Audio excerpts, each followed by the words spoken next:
A 39-year-old woman is in University Hospital after lightning struck the cellular phone she was using. Good evening, I'm Christy Nix. And I'm Todd Tumminia. Thanks for joining us. Jackie Morrow is in stable condition according to her son Matt. It happened about 5:45 this evening at Cosmo Park. Morrow says her only symptom right now is her right arm is feeling a little numb. She underwent an MRI as a precaution. Now we're going to show you some video of the place where the accident occurred. A firefighter responded to the scene right away, then called for an ambulance. Morrow is watching her son playing baseball during a game in the Show Me State games. I mean, I saw a lot of water, but the most water I saw was on the sweat of the brows of Missourians. Governor Nixon visited Wooldridge today and met with local officials and landowners to assess the flooding damage. Yeah, I caught up with Governor Nixon today, who got a first-hand account of a success story of a town of 47 people.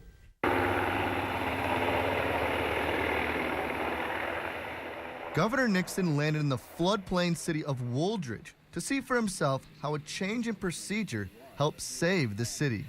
Because of something that the colonels and the general laid out this year for this particular flood fight, which was to have a much more mobile force, a force of 50 to 70 guardsmen and women that were moving up and down the river that could come in instantaneously. And without the National Guard's help, one landowner says there could have been even more damage than the 500 acres lost of crops.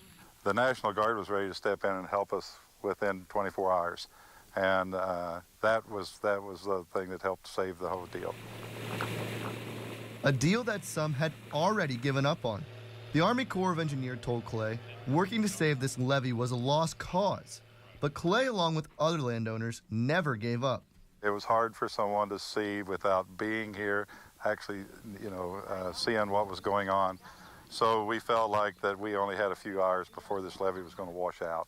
And it ended up after the fact. We know now that that was the right decision. At the time, it was just a guess. A guess that didn't go unnoticed by the governor. I mean, I saw a lot of water, but the most water I saw was on the sweat of the brows of Missourians, okay, fighting to save their land and towns. I'm telling you.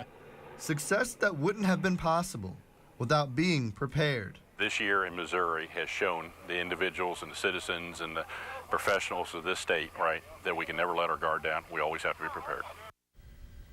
Wooldridge landowners have already put $40,000 worth of diesel fuel into those pumps. Early estimates show a loss of about 500 acres of crop in the area, which is more than $250,000.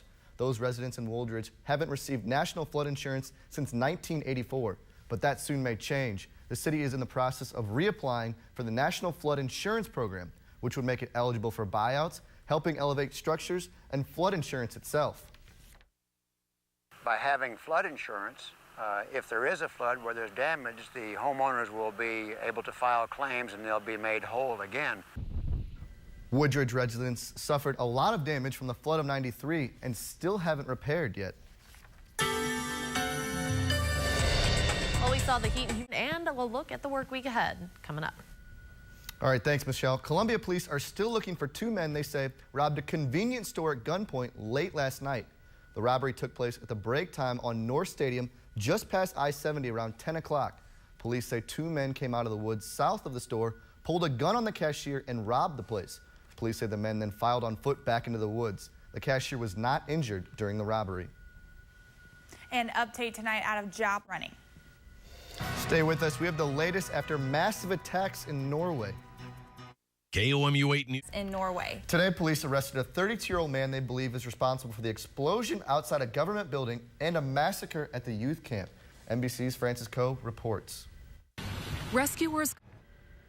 Norwegian police are now searching for evidence at a farm south of Oslo, which the suspect was renting. They say they found already 3 tons of fertilizer there, which can be used to make homemade bombs. Carl Edwards. News desk. Good news from the baseball world. Thanks, Michael. All right, well, at this running of the Bulls. No one's running, and the Bulls are made out of wood.